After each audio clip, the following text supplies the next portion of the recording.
नमस्कार दोस्तों, मैं हूं दिनेश केवरा। स्वागत है आपका न्यूज़ टाइम एससीएस न्यूज़ के इस अंक में। दोस्तों, ब्रिटिश राज, बाँटो और राज करो। और ज़रूरी नहीं कि ब्रिटिश राज से पहले इस नीति को किसी ने ना अपनाया हो। उससे पहले भी भारत में ये नीति रही है कि तोड़ो, बाँटो, राज करो। ये दरअसल राजनीति का ये भी एक सिद्धांत है, शासन करने का ये भी एक सिद्धांत है। लेकिन ब्रिटिश ने इसको परफेक्ट किया, डिवाइड एंड रूल। और मुझे लगता है उस समय जो हिंदू संस्थाएँ थी, जो राइट विंग दक्षिणपंथी हिंदू संस्थाएँ थी, वो पूर्ण रूप से ब्रिटिश के साथ में थी। राजे-रजवाड़े ब्रिटिश के साथ में थे। वैसे भी राजे-रजवाड़ों की एक स्टोरी है कि वो हमेशा सत्ताधीशों के साथ रहते हैं, कुछ एक को छोड़कर। अधिकतर तो उन्हीं के साथ थे। अब सिंधिया का नाम उसमें बड़ा फ़ेमस है। बहुत सारे और भी लोग हैं जो ब्रिटिश राज के साथ में थे। लेकिन मोदी जी ने इसको एक नया आयाम प्रदान किया। योगी जी से और आगे ले गए 80-20 के रूप में, यानी कि हिंदू 80% है, 20% मुसलमान है। और फिर ये कहा जाना लगेगा कि हमें इसकी ज़रूरत नहीं है। इसको एक्चुअली श्रीलंका ने बहुत परफेक्ट किया 70-30 से या 75-25 से कि हमारे पास तो 70-75% बुद्धिस्ट हैं, हमें 25% हिंदुओं की, तमिलों की ज़रूरत ही नहीं है। बाद में फिर इस किस्म के डिस्क्रिमिनेशन, भेदभाव का क्या हाल हुआ श्रीलंका में, सब लोग जानते थे। क्योंकि जितना श्रीलंका को मैं जानता हूँ, मैं ये कह सकता हूँ कि उनका सारा जो सो कॉल्ड कॉर्पोरेट सेक्टर या बाकी जो इंटेलिजेंट डोमेन्स हैं, सब तमिलियंस के हाथ में वहाँ पर। और इनको वहाँ पर खतरा लगता था। लेकिन जब राजा पक्षे भाग गए तो उसके बाद श्रीलंकन्स को महसूस हुआ कि हम तो बिना मतलब ही तमिलियन से देखा जाए तो नफ़रत करते रहे। ये तो हमारी बैकबोन थी देखा जाए तो। और एक किस्म से ये बैकबोन हमारे लिए एक बहुत इम्पोर्टेंट थी, जो हमारा एक पूरा का पूरा देश का एक पार्ट होता है, उसका एक हिस्सा था। वो हमको स्ट्रेंथ प्रदान करता था, हमें कमज़ोर नहीं करता था। ऐसे ही भारत के अंदर देखा जाए तो एक बहुत बड़ा तबका, चाहे वो सिख समुदाय से आए, मुस्लिम समुदाय से आए, ईसाई समुदाय से आए, बुद्धिस्टा से आए, वो इस देश के हिस्से हैं और किसी न किसी रूप में इस देश की जो प्रगति है, उसके एक इम्पोर्टेंट पार्ट है। लेकिन पहले 80-20 से स्टार्ट किया कि हमें तो मुसलमानों के वोट नहीं चाहिए, तो फिर मुसलमानों के टिकट भी काट दिए इन लोगों ने सारे के सारे, ईसाइयों के टिकट काट दिए और जहाँ-जहाँ ज़रूरत पड़ी सिखों के भी टिकट काट दिए देखा जाए तो। आज पूरी लोकसभा, राज्यसभा में एक भी मुसलमान एमपी नहीं है, भारतीय जनता पार्टी का। एक भी मिनिस्टर नहीं है मुसलमान भारतीय जनता पार्टी का। यही हाल उत्तर प्रदेश का भी है और बहुत सारे राज्यों का है। जब आप इस लेवल पे एक किस्म से जिसे क्या कहते हैं ना कि मैं तो इसे रंग भेद की नीति कहूँगा। एक किस्म से उसको धर्म भेद की नीति कह सकते हो। जब इस लेवल पे इतना भेदभाव हो और ख़ास तौर से अगर गवर्नमेंट की क्लास 1 सर्विसेज़ में आए तो आपको शायद 2 ढाई परसेंट भी मुसलमान नहीं मिलेंगे।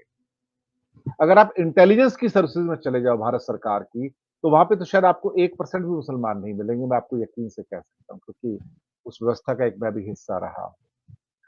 और अगर आप इम्पोर्टेंट पोज़ीशन पे चले जाएँ ऊपर सेक्रेटरी लेवल की जो पोज़ीशंस हैं, जॉइंट सेक्रेटरी, एडिशनल सेक्रेटरी से तो वहाँ पे कोई इक्का-दुक्का मुसलमान आपको मिल जाए तो मिल जाए, अदरवाइज़ वहाँ भी कोई नहीं मिलेगा। उसके बावजूद हिंदू को खतरा है सर। जो तेजस्वी यादव ने कहा कि आपका हिंदू आपका राष्ट्रपति है, उपराष्ट्रपति है, प्रधानमंत्री है, तीनों सेना अध्यक्ष हैं, मुख्य न्यायाधीश है, सारे जजेस हैं ऑलमोस्ट 1-2 को छोड़कर और बाकी सारी उच्च पदों पर वही बैठे, फिर भी हिंदू खतरे में हैं। 20 करोड़ मुसलमानों से 110 करोड़ हिंदुओं को खतरा लगता है, तो उनको डिवाइड कर दो। और डिवाइड क्या खूबसूरती से किया, कश्मीर को जिस ढंग से डिवाइड किया और जो ज़ख्म उनको दिए, इतने ज़ख्म तो मुझे लगता है कि कश्मीर को तब भी नहीं मिले होंगे जब पीओके में और इंडियन कश्मीर के अंदर वो डिवाइड हो गया था। लद्दाख तोड़ दिया, कश्मीर तोड़ दिया, विधानसभाएँ ले लीं, राज्यों का दर्जा छीन लिया, मणिपुर तोड़ दिया देखा जाए तो। सिर्फ़ उसका प्रोनाउंसमेंट ही बाकी है, बाकी बचा क्या है? अब उसके बाद यहाँ भी इनकी अगर तृष्णा नहीं भरी, प्यास नहीं बुझी, तो फिर ये कहते हैं अब हिंदुओं को तोड़ दो, राजपूतों को तोड़ दिया, ठाकुरों को तोड़ दिया, तुम होते कौन हो? मुझे कभी-कभी समझ नहीं आता कि ऐसा करते क्यों हैं लोग? लेकिन मोदी वास्तव में इस भारत के लिए एक डिवाइडर इन चीफ के तौर पर साबित हो गए और ये मेरी तस्वीर दिखाने में कोई हर्ज तो नहीं है अभी, कोई फ़ायदा नहीं उसका लेकिन पहले भी मैं कई बार दिखा चुका हूँ, टाइम मैगज़ीन के अंदर डिवाइडर इन चीफ की मोदी की फ़ोटो आ चुकी है एक्चुअली। तोड़ो और राज करो के द्वारा, लेकिन अल्टीमेटली इसका एंड रिजल्ट क्या होता है? एंड रिजल्ट यही होता है कि जो तोड़ते हैं वो खुद टूट जाते हैं। समाज अल्टीमेटली फिर कहीं न कहीं धीरे-धीरे जुड़ना शुरू हो जाता है, क्योंकि प्यार और मोहब्बत ही उनको जोड़ते हैं।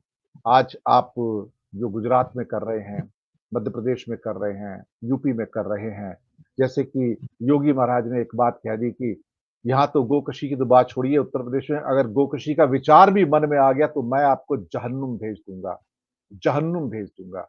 आप पाकिस्तान से आए हो क्या? जगह-जगह पाकिस्तान आना शुरू हो गया है। तो इस किस्म की चीज़ें हैं। बातचीत करने के लिए गिरीश जोशी और अरुण कुमार शर्मा जी हमारे साथ हैं, आप दोनों का बहुत-बहुत स्वागत है।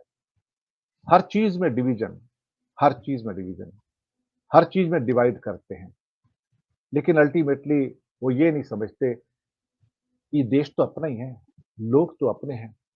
आप अल्टीमेटली मुसलमानों को, ईसाइयों को हिंद महासागर में तो जाके डाल नहीं सकते ना। अगर हो सकता होता तो फिर सारे के सारे 20 लाख जो फ़िलिस्तीन हैं, उनको भी समुद्र में जाके डाला जा सकता था इज़राइल के द्वारा। लेकिन क्या डाल पाया क्या? 34,000 35,000 ही तो मारे हैं ना, तो भी तो 20 लाख बाकी बचे हैं ना। तो क्या ऐसे जनरेशनल आप जेनोसाइड नरसंहार कर सकते हैं क्या? नहीं कर सकते ना। तो फिर उनकी जो ख़ास तौर से एसिमिलेशन की एक तरह से गंगा-जमुनी तहज़ीब है, उसको स्वीकार क्यों नहीं करते हो? गिरीश भाई पहले आपके पास आता हूँ। चुनाव जीतने के लिए इंसान कितना गिर सकता है, ये यहीं से पता लगता है। और राजनाथ सिंह तो आज और ऊपर चढ़ गए, वो बोल बैठे कि कांग्रेस ने हिंदू मुसलमानों में डिवाइड पैदा किया चुनाव जीतने के लिए। उल्टा चोर कोतवाल को डांटे। गिरीश भाई। दिनेश जी, ये डिवाइड एंड रूल थियरी जो आपने सही बताया कि अंग्रेजों से इन्होंने सीखी थी, लेकिन इनका जो जो क्रूड वे है तुड़वाने का, ये कौम के अंदर भी झगड़ा करवा रहे हैं। ये महाराव अभी आप देखिए जो गुजरात में हुआ है पुरुषोत्तम रूपाला के स्टेटमेंट के बाद, इसमें रॉयल फैमिली और क्षत्रिय ये नॉर्मली एक माना जाता था बॉन्ड, इनमें कोई डिवीजन नहीं था। इन्होंने उसमें भी बहुत ही शातिराना तरीके से डिवाइड कर दिया, लेकिन वो मिसफायर हो जाएगा ऐसा लग रहा है, क्योंकि रॉयल फैमिलीज वाले में भी थोड़ी देर के बाद वो सारे पलट गए, तो ये इनका डिस्टरबेंस का जो सॉल्यूशन था वो अब मेरे ख्याल से काम नहीं कर रहा है। अभी आप देखिए जो भी स्टेटमेंट दे रहे हैं, और अभी ऐसा लग रहा है कि इनसे जो लोग नाराज थे भाजपा में, उन्होंने टिकट तो ले ली, लेकिन वो खुद डिस्टरबेंस क्रिएट कर रहे हैं। तो इनका जो डिवाइड वाला है वो अब एमालगमेशन में कन्वर्ट हो रहा है। अब पब्लिक ये समझ में आ रही कि ये अपने मतलब के लिए हमको झगड़वा रहे हैं, तो हमको नहीं झगड़ना है। तो वहां पे एक पीस कीपिंग और ये इनको जैसे बोलते हैं कि भाई वो सब मिलके रहना है, सारे ऐसे एसोसिएशन बन रहे हैं, और वो मिलके अभी वो सोच रहे हैं कि ये डिवीजन नहीं करना है। और इनका डिवीजन कैसा है कि इनका सिर्फ पब्लिक से नहीं है। हम तो इनका गुजरात में जो 30 साल 25 साल से देख रहे हैं, इन्होंने सबसे पहले ये किया कि जो ऑफिसर्स इनके नहीं मानने वाले थे उनको इन्होंने कट टू साइज कर दिया, या उनको रिटायर कर दिया, या उनको ऐसी पोस्टिंग्स दे दी। ऐसे करके इन्होंने एक एडमिनिस्ट्रेशन का मॉरल तोड़ दिया कि अगर आप हमारे साथ नहीं हो तो आप नौकरी में भी नहीं।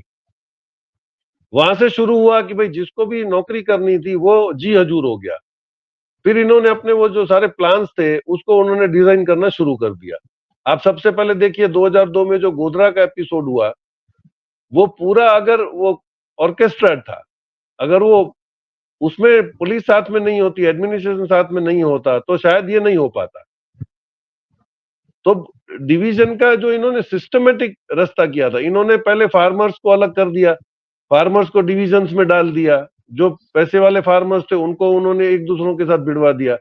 फिर पॉलिसीज ऐसी लेके आए कि उसमें ऑटोमेटिकली डिवीजन हो जाएगा। अभी थोड़ी देर पहले का मैसेज था कि भाई जो मालधारी होते हैं हमारे यहाँ पे, जो ये जानवर रखते हैं, दूध का धंधा करते हैं छोटे मोटे, लेकिन वो काफी लोग हैं, उनकी पॉपुलेशन करीब 70 लाख है गुजरात में।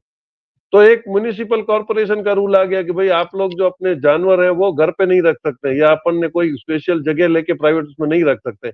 अब वो एजिटेशन हो गया है, अब वो सारे मिलकर डिक्लेयर कर रहे हैं कि हम भाजपा को हरा देंगे अगर वो ऐसे ही कानून बनाते रहेंगे। हम लोग कहाँ जाएंगे मालधारी लोग, क्योंकि नॉर्मली मालधारी क्या है, वो बिल्कुल रिमोट एरियाज में रहते हैं, लेकिन जैसे ही सिटी का एक्सपेंशन होने लगा तो वो लोग हार्ट ऑफ द सिटी में आ गए, अब उनको हटाना है।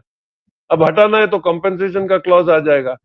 और क्योंकि टाउन प्लानिंग का जो प्रोग्राम बनता है, ब्लूप्रिंट बनती है, वो शायद पॉलिटिकल लीडर्स या ब्यूरोक्रेट्स को ही पता होता है कि किस एरिया में करना है, तो वो अपने ही रिश्तेदारों को, मिलने वालों को, बड़े बिजनेस हाउसेस को बोल देते हैं कि वहां पे आप जमीन ले लो, और वो सस्ते में ले लेते हैं, बाद में दे मेक मनी। तो ये सिस्टम जो चल रहा था कि भाई जो बिजनेस हाउसेज है उनको कैसे उनको रीच करना है, कैसे प्रमोट करना है, बाकी they used to take care का कि वो इलेक्शन फंडिंग में काम आ जाते हैं, वो बाकी सब जगह में काम आते हैं। तो इनका ये जो अप्रोच था वो बहुत पहले से ही था, और अब उसको अब अगर वो साथ में ना हो जाए, इसके लिए इन लोगों ने ये डिवाइड का सिस्टम शुरू कर दिया कि स्मॉल बिजनेसमैन को स्मॉल बिजनेस बिड़ा दिया, या ऐसे कुछ कानून लिया है कि वो अपने आप से बंद हो गए।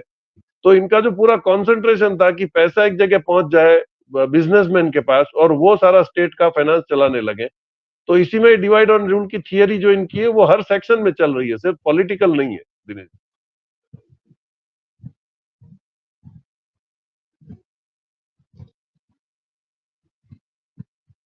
आतिश तैसर, आतिश तैसर ने जो लिखा है। हाँ, ये पुराना टाइम मैगजीन के कवर पे था, तो मैं दिखा देता हूँ फिर से। 2019 में। हाँ जी सर। उसको भी बोल दिया वो पाकिस्तानी है, इसलिए उसने लिखा है। दरअसल इनको जो पसंद ना आए, इनको पाकिस्तान से बहुत प्रेम है सर। इनके सारे लोग पाकिस्तान जाते थे। अटल बिहारी वाजपेयी पाकिस्तान गए, जसवंत सिंह और